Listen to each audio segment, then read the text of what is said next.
Oi, gente! Nessa aula de hoje, nós vamos ressaltar as belezas argentinas, curiosidades a respeito desse país, da dança do tango maravilhoso de Buenos Aires. E não poderíamos deixar de falar de um grande poeta argentino, Jorge Luis Borges. Também, ainda nessa aula de hoje, nós vamos falar de prática de compreensão lectora. Vamos dar a vocês todas as dicas de como entender um texto, né? Passo a passo, vamos comentar e no final da aula nós vamos interpretar alguns textos aqui com vocês. Noite lembra música, que lembra tango, que lembra Argentina. Surgido em 1880, o estilo era muito presente nos prostíbulos do bairro La Boca, na periferia de Buenos Aires. Logo, a dança chegou à região central da cidade, onde pessoas de famílias tradicionais passaram a procurar o que até então era proibido pela sociedade conservadora. Depois que a voz de Carlos Gardel fez sucesso em todo o mundo, o tango chegou às classes altas argentinas e ainda hoje é a dança da moda.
O tema da nossa aula de hoje é Análise de Textos, parte 1.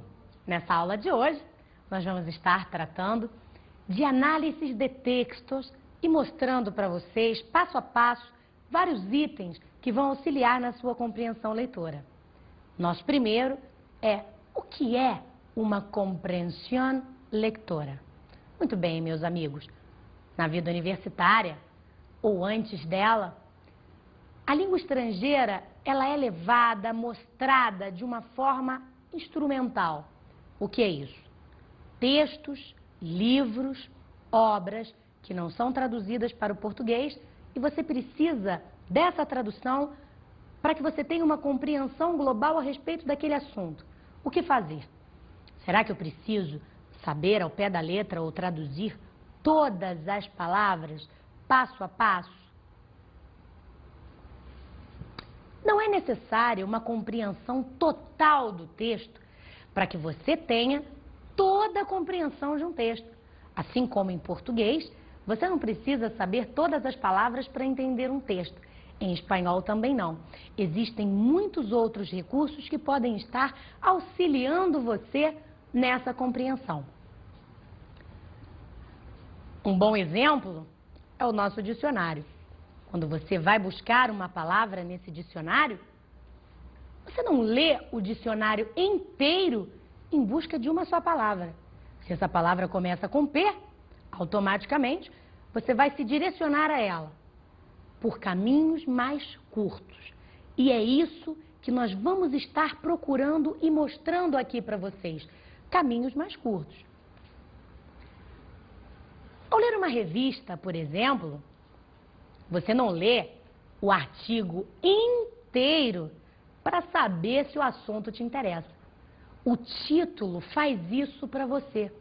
A partir da leitura do título, você pode, sim ou não, ler o artigo, mediante ao seu gosto. Se esse título chama a sua atenção, você vai ler. Claro também que quando o leitor, ele gosta, ele se atrai, ele se sente atraído pelo tema, a leitura, ela se torna muito mais fácil, ela se torna muito mais agradável. No vestibular, por exemplo, essa escolha não ocorre, mas convém que o aluno procure se familiarizar com o texto e procure, sim, se atrair pelo texto. Isso é muito importante. Inferência lexical. O que seria isso?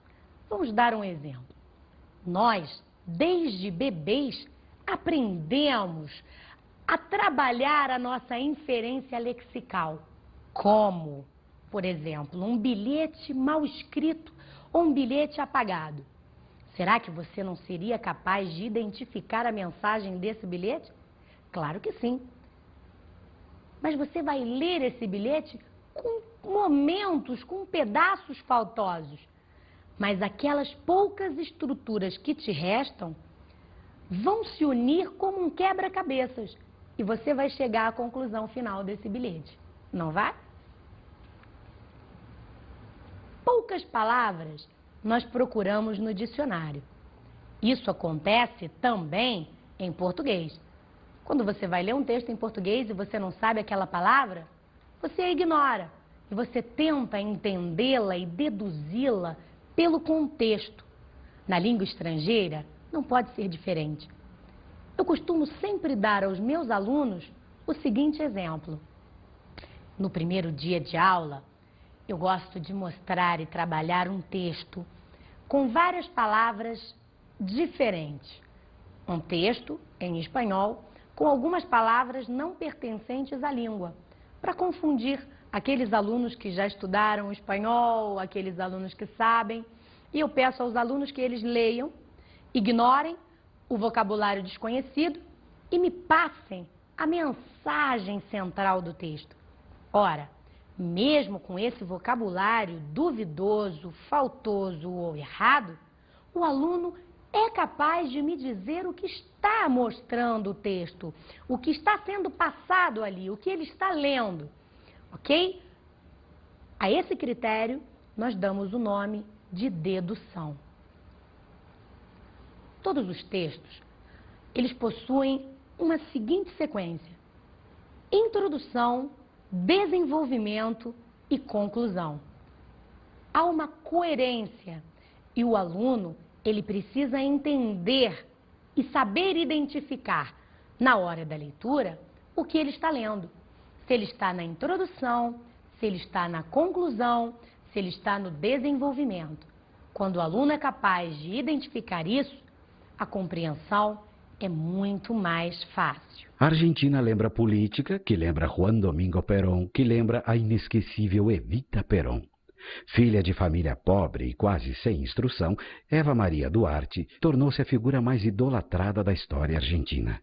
Começou a trabalhar como atriz, fazendo pontas em cinema e propagandas de rádio, passando depois a atuar com mais destaque. Ao conhecer o político Juan Domingo Perón, viúvo, passa a acompanhar de perto a atividade política. Seguindo a linha populista de Perón, trabalha pelos descamisados e faz campanha pelos direitos femininos.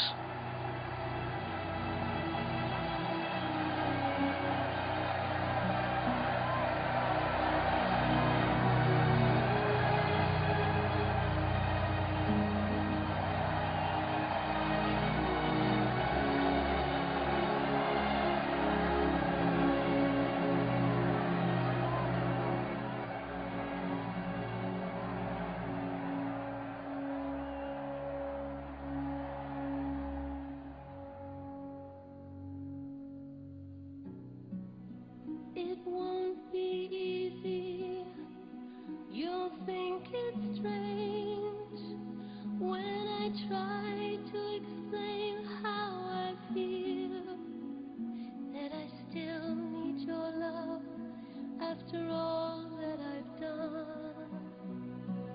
You won't believe me, all you will see is a girl you once knew, although she's dressed up to the nines, at sixes and sevens with you. Don't cry for me, Argentina.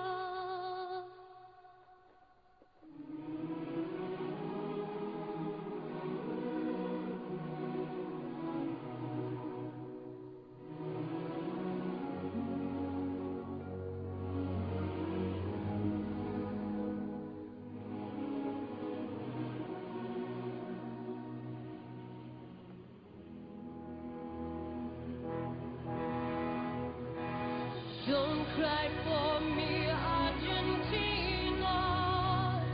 The truth is I never left you. All through my wild days, my mad existence, I kept my promise. Don't keep your distance. Have I said too much? There's nothing more I can think of to say to you.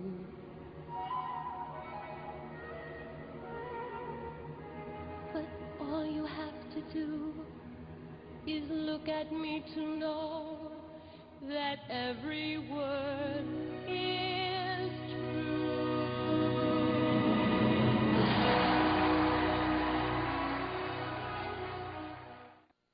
Palavra clave. Em português seria palavra-chave.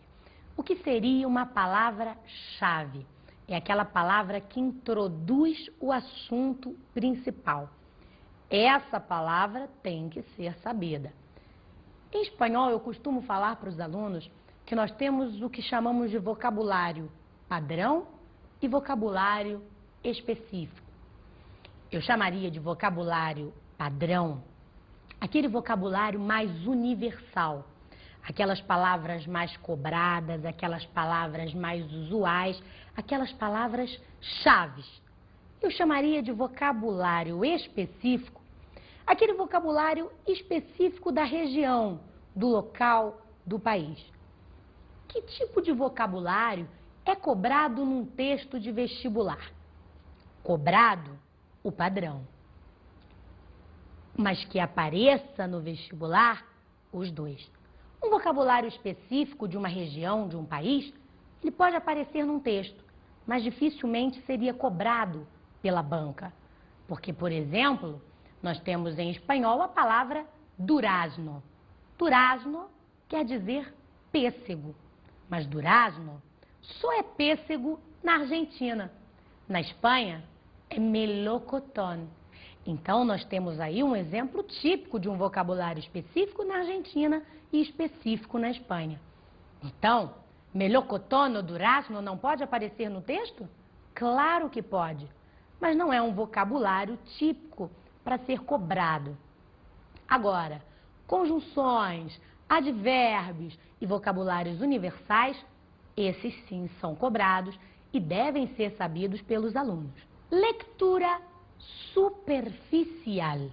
O que seria uma leitura superficial?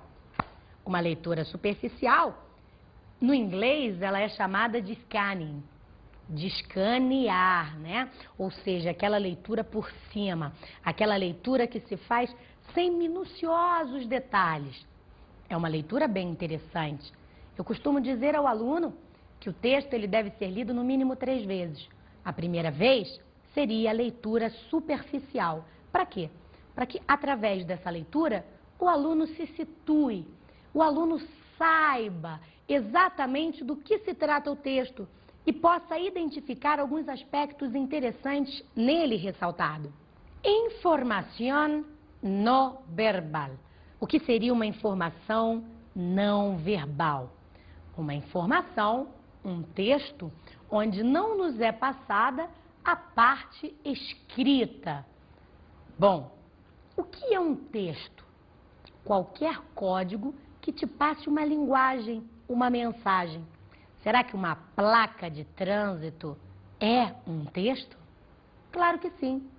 Se naquela placa de trânsito, onde está escrito um E riscado, se esta placa te diz que ali é proibido estacionar, essa placa te passa uma mensagem.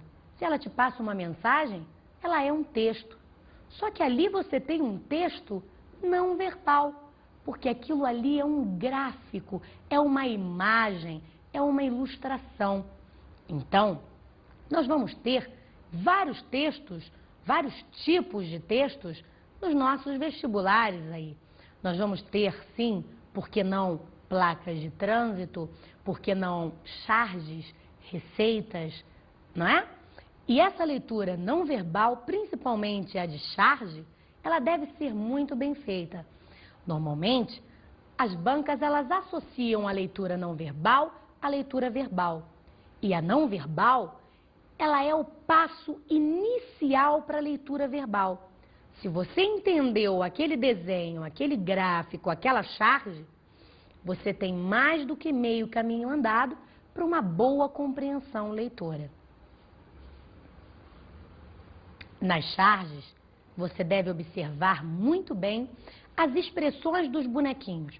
O que ele está falando naquele momento? Ele está mostrando uma expressão de susto, raiva, rancor? Ele está assustado? Tudo isso deve ser analisado, porque a partir da emoção que a figura está passando, o texto é apenas o complemento dela. Muitas vezes, só pela análise minuciosa da charge, já se tem a resposta para a questão.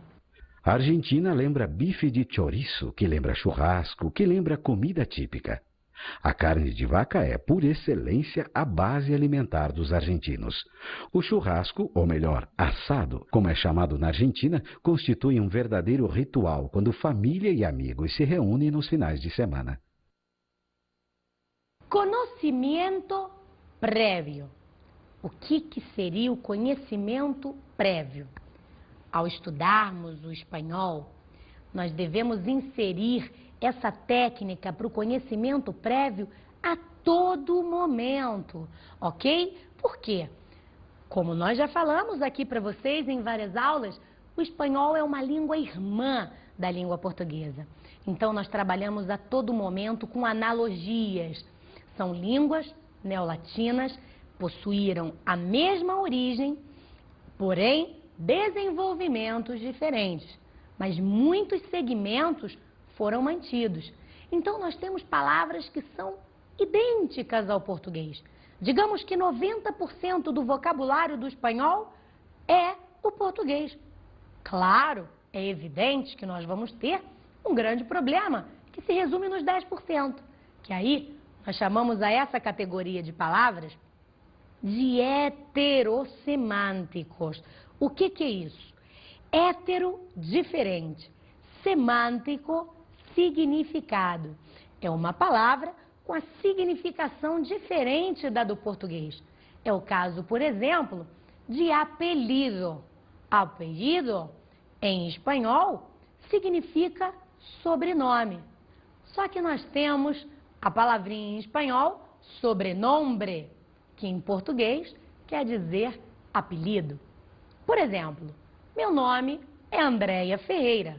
Mi apelido é Ferreira. Mi sobrenombre, Dedéia. Então, são palavras típicas heterossemânticas. E essas palavras nós também vamos estar trabalhando numa próxima aula. Só que hoje, o que convém ressaltar para você, meu aluno, minha aluna, que a todo momento você não pode temer, você deve trabalhar em cima de analogias com a sua língua. O espanhol é muito próximo, é a neolatina mais próxima da sua língua. Utilize essa arma para compreensão leitora. interpretação de textos. Meu aluno, minha aluna, agora nós vamos ver na prática uma interpretação de texto. Bom, deixa eu explicar para você passo a passo o que será feito agora nesse momento da nossa aula. Os textos serão lidos por mim, né? No momento dessa leitura, eu vou estar destacando algumas palavrinhas-chave, algum vocabulário necessário para nossa compreensão e depois nós vamos estar discutindo e vendo como esse texto ele pode ser explorado. Vamos lá? El hidratante recomendado por los dermatólogos. Si estás embarazada, grávida, deberías saber que los niveles elevados de hormonas pueden poner tu piel más sensible a la luz del día. No solo en la playa o en la piscina.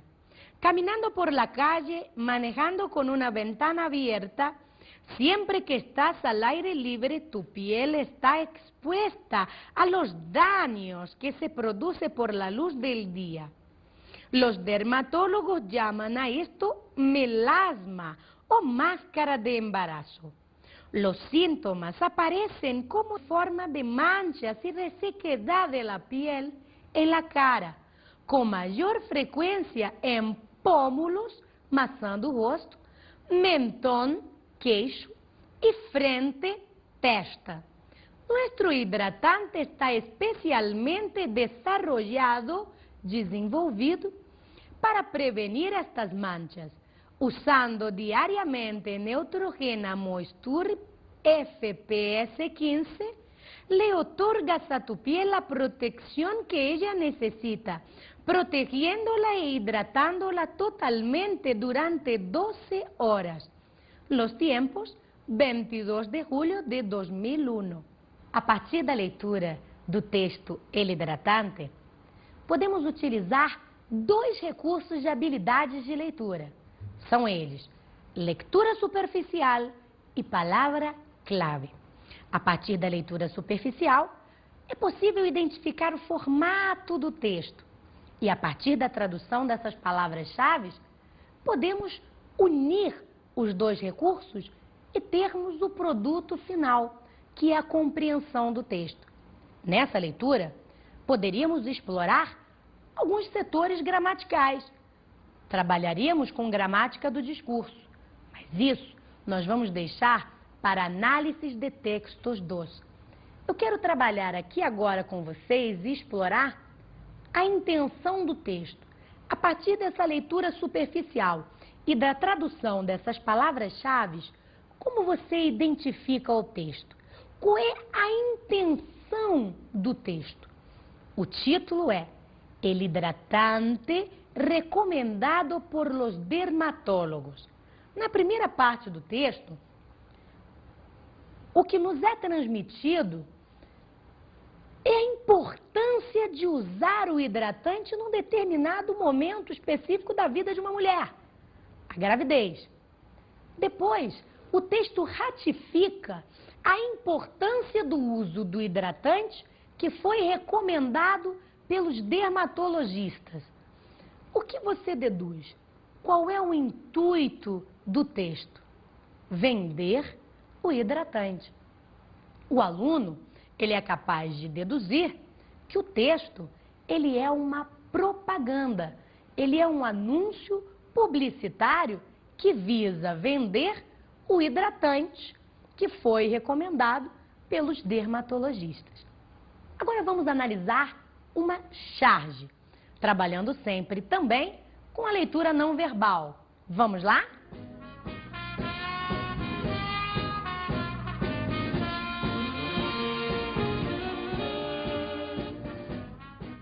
Bom, a partir da leitura dessa charge, nós devemos identificar cada um dos personagens. O que está acontecendo aí? Eis aí um exemplo típico da leitura não verbal associada à leitura verbal. Vamos começar pela leitura verbal.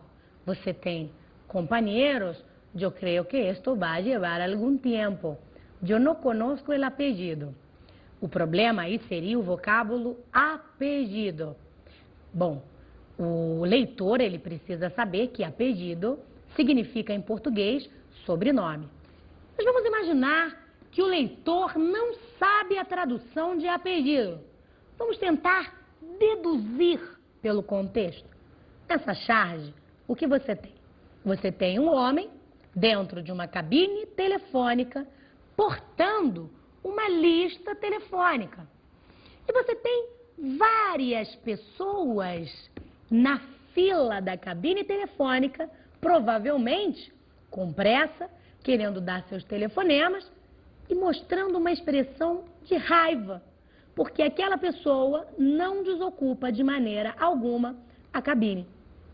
Só que quando essa pessoa fala que aquilo ainda pode levar algum tempo, porque ela desconhece o apelido, as pessoas demonstram essa raiva.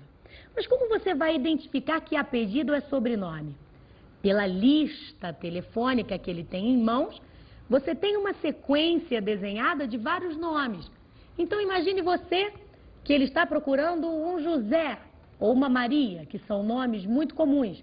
Ele vai ter que ligar para todas as Marias e todos os Josés. Isso provoca realmente muita raiva em quem está pronto e esperando para dar o seu telefonema. Charges devem ser interpretadas dessa forma. Devemos ler e entender cada mensagem passada pelo desenho. Tome muito cuidado com isso e vamos para o próximo texto. Mala memória. El otro día me paró en mitad de la calle un hombre de mi edad y me abrazó muy cariñosamente. Yo no lo conocía de nada.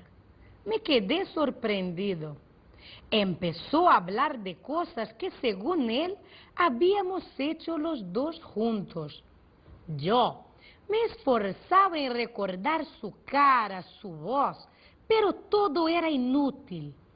Él estaba cada vez más entusiasmado y yo más nervioso. Temía que en cualquier momento me hiciera alguna pregunta. Por suerte, no paraba de hablar, siempre muy contento. Así pasó más de un cuarto de hora. Un cuarto de hora son 15 minutos. Yo maldecía mi mala memoria. Era muy desagradable. De repente miró el reloj. Parecía que tenía que irse. Menos mal. Por suerte, a la hora de despedirse desaparecieron todas mis dúvidas.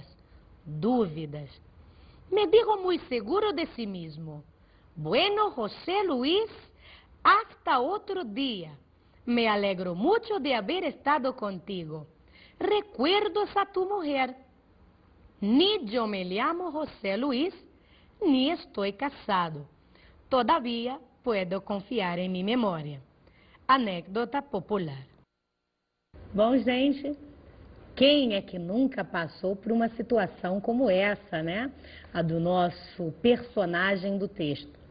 Primeiro, ele encontra na rua um homem que nunca viu em sua vida. E esse homem começa a falar de coisas que, segundo ele, os dois haviam feito juntos. Caramba, o homem estava bem empolgado e ele cada vez mais nervoso. Quem será essa pessoa? E se essa pessoa me pergunta o nome, como é que eu faço, que volta, que retorno eu vou dar?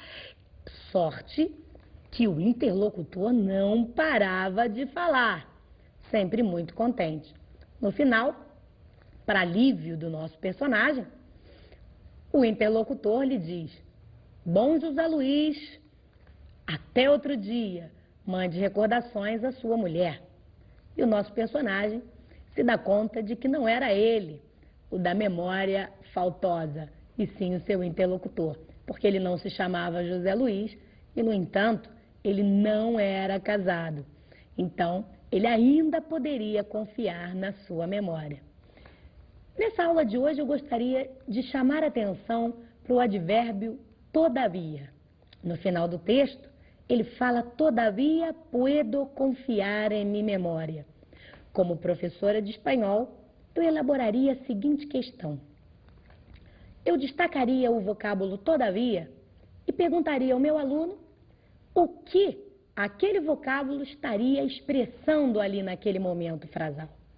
Se todavia é um advérbio de tempo que quer dizer ainda, nesse contexto ele só pode expressar tempo. Bom, agora vamos partir para as nossas dicas de estudo, só que antes das nossas dicas de estudo, vamos ouvir um poema de Jorge Luis Borges, um grande escritor argentino. E logo depois, as nossas dicas de estudo. Ausência. Habré de levantar la vasta vida, que a una hora es tu espejo. Cada mañana habré de reconstruirla. Desde que te alejaste, ¿cuántos lugares se han tornado vanos y sin sentido, iguales a luces en el día? Tardes que fueron nicho de tu imagen, músicas en que siempre me aguardabas, palabras de aquel tiempo, yo tendré que quebrarlas con mis manos. ¿En qué hondonada esconderé mi alma para que no vea tu ausencia, que como un sol terrible, sin acaso brilla, definitiva y despiadada? Tu ausencia me rodea como la cuerda a la garganta, el mar que se hunde. Jorge Luis Borges.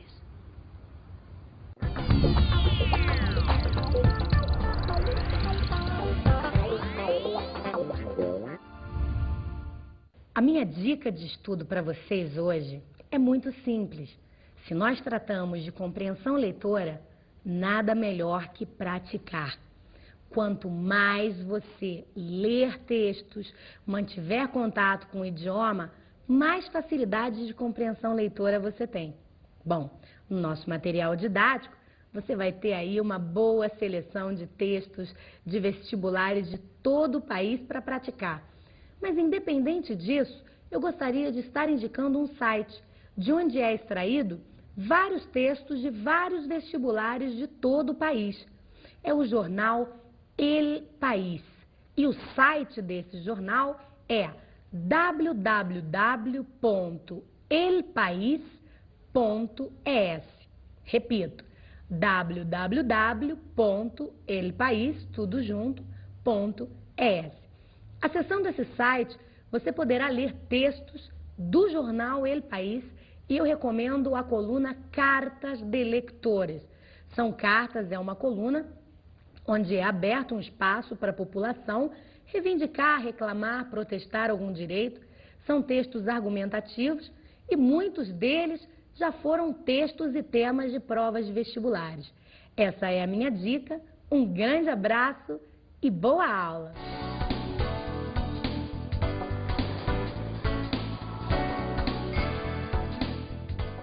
Na aula de hoje fizemos análises de textos. Uma análise que pode ser feita minuciosamente com vários recursos de habilidades de leitura, tais como a leitura superficial, palavras-chave, leituras não verbais. Vimos palavras-chave.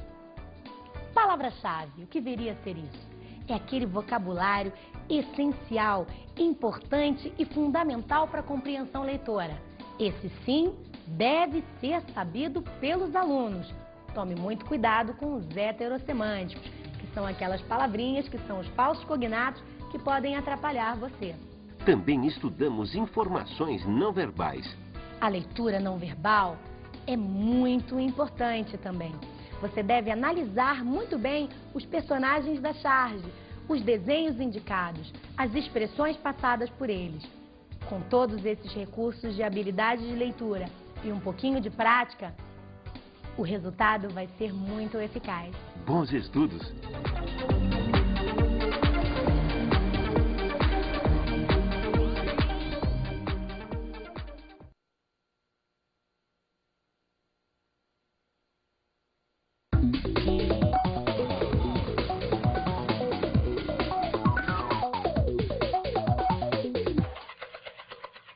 mi caro compañero, mi compañera de sala de clase, lo que tengo que decirles ahora en este momento es que en esta clase de comprensión lectora lo importante es resaltar todas las técnicas utilizadas y practicarlo en demasía.